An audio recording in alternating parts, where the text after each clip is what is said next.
Okay, så bedre sent end aldrig, ja, Tine.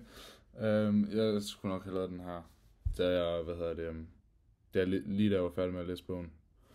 Um, ja, jeg har lavet sådan et papir her, ikke? Sådan lige fordi der er lidt intriger, eller hvad man skal kalde det, lidt kærlighed på kryds og tværs i de forskellige. Vi har for eksempel vores, det kan være, at jeg skal starte med at præsentere bogen, som jo er, hvor der er fugle, af Maren Uthaug, norsk forfatter, og den blev udgivet i 2017. Ja, i sådan selve historien, eller bogen, starter med en prolog fra 1920, hvor man får, ikke som sådan præsenteret, men man får lige et indblik i den tidligere,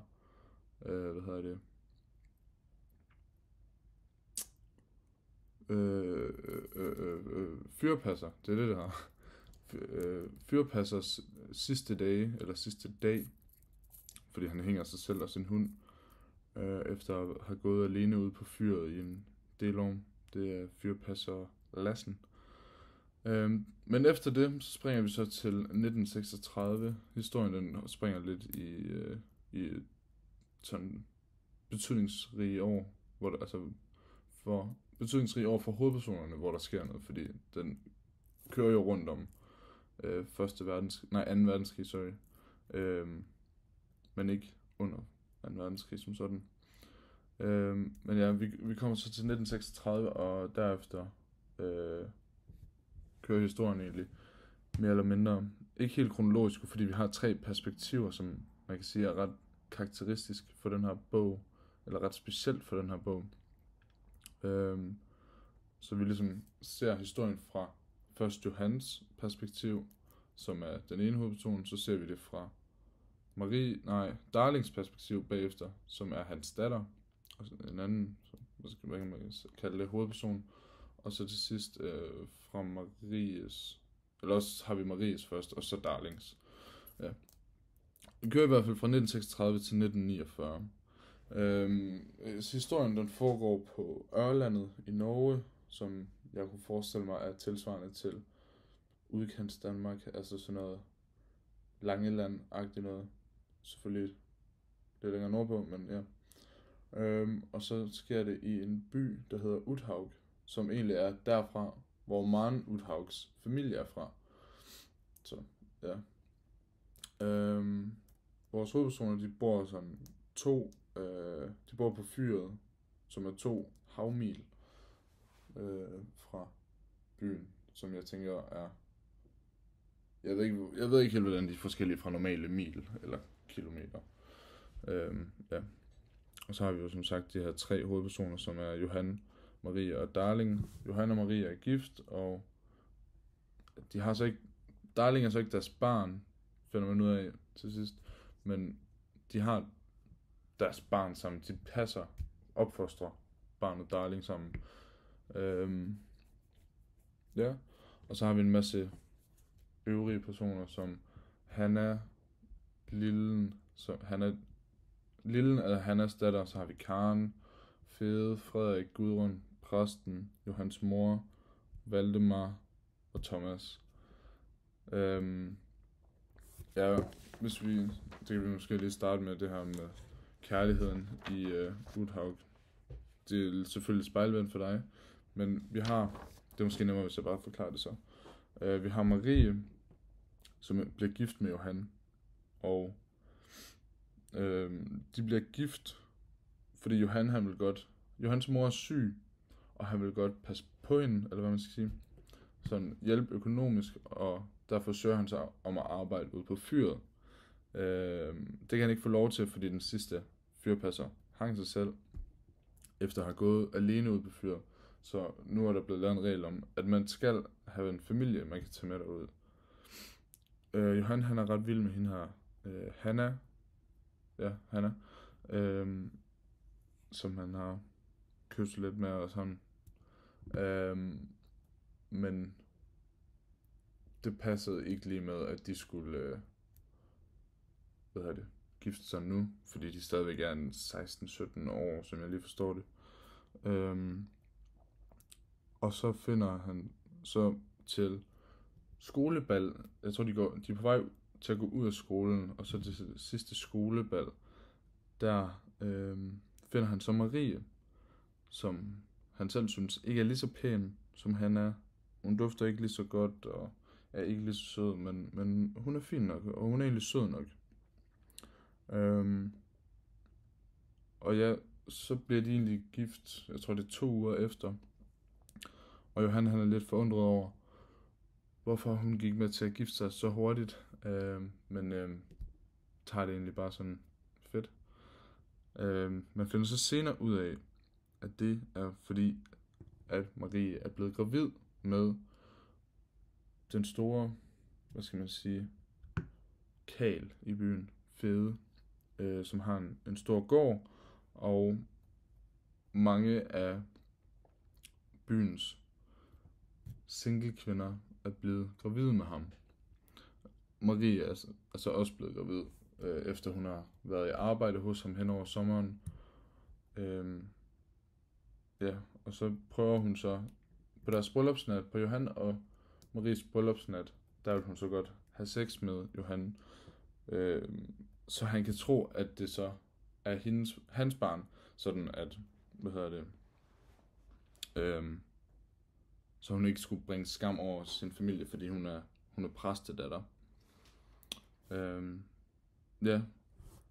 Senere der får Marie og Johan så Darlings lillesøster, eller halvlillesøster er det jo så, som er Valdemar. Han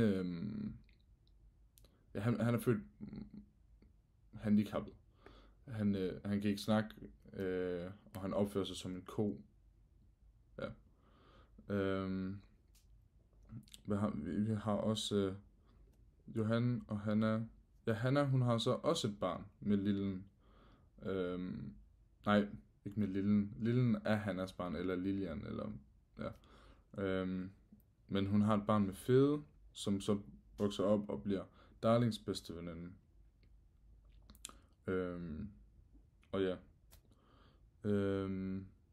Så har Fede også et andet barn med hans rigtige kone, som hedder Frederik, som bliver Darling og Lillens sådan, hvad skal man kalde det, ærkefjenden, da de vokser op fra skolen af, fordi Lillen, hendes ene ben er kortere, så hun halter, og Darling bor ude på fyret, og ja.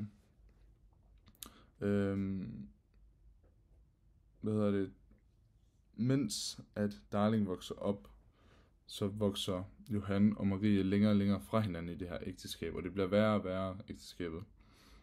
På et tidspunkt der får de så ansat en assistent, kan man vel kalde det.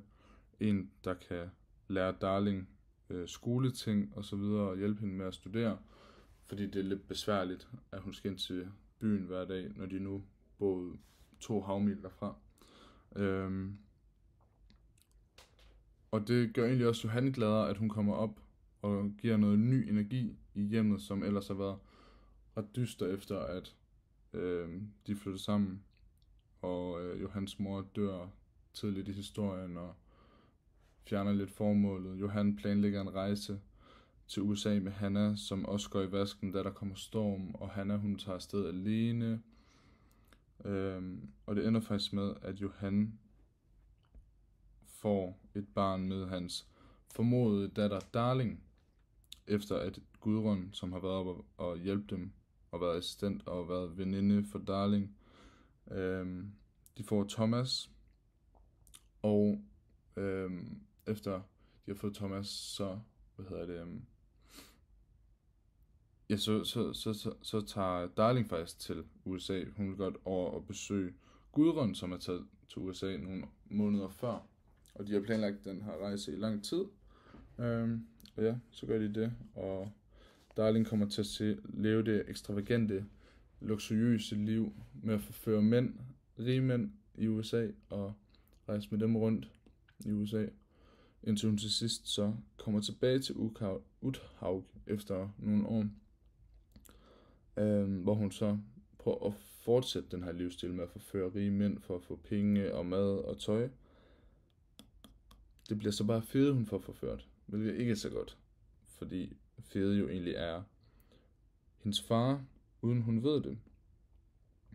Men hun bliver gravid med Fede, og de får til sammen et barn, der hedder Gro.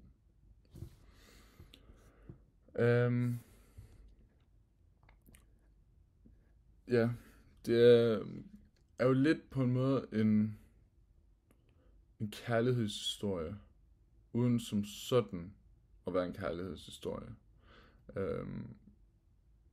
Fordi at kærligheden ikke er det hovedfokuset i bogen, men den handler mere om livet i de her små flækker, om hvordan at når der ikke rigtig kommer, altså man kan min mor fortalte mig, at min far han er fra Mors, en lille ø i Nordjylland, og om at hvordan der før der kom bro dertil, så har der jo nødt til at være noget incest, fordi der kommer hverken folk til eller fra øen, så man bliver kærester på kryds og tværs med fætre og kusiner og alt sådan noget. Ja. Hvad hedder det? Bogen, den er, den er bygget op med de her 3 perspektiver, og løber over et par årtier. Og eftersom at den fortælles fra forskellige perspektiver, altså fra de forskellige hovedpersoners synspunkter, så er der nogle ting, som man måske ikke tænker så meget over til at starte med, men senere hen i historien, så ser man det fra Darling eller Maries synspunkt, og lige pludselig får man noget nyt at vide, eller der sker noget nyt i en situation, man lige tror, der var færdig, hvilket giver noget øget spænding eller suspense. Og en sympati for forskellige personer, for hvordan de handler i diverse situationer, ændrer sig også. Ja, altså eftersom der kommer nye detaljer og så videre frem. Hvad hedder det? Ja. Hvad er der ellers?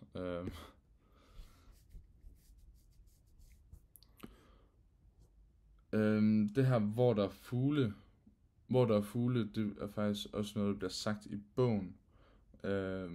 Johan han siger, eller det bliver flere gange sagt, blandt andet af Johan, at hvor der er fugle, er der fisk. Ja. Og som læser, så opdager man jo så hurtigt, at det ikke kun er fisk. Og det kan man så sådan i oversat betydning vel sætte over til, at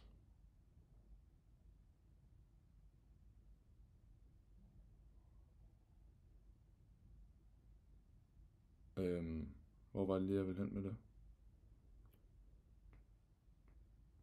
Nej, det er lige meget.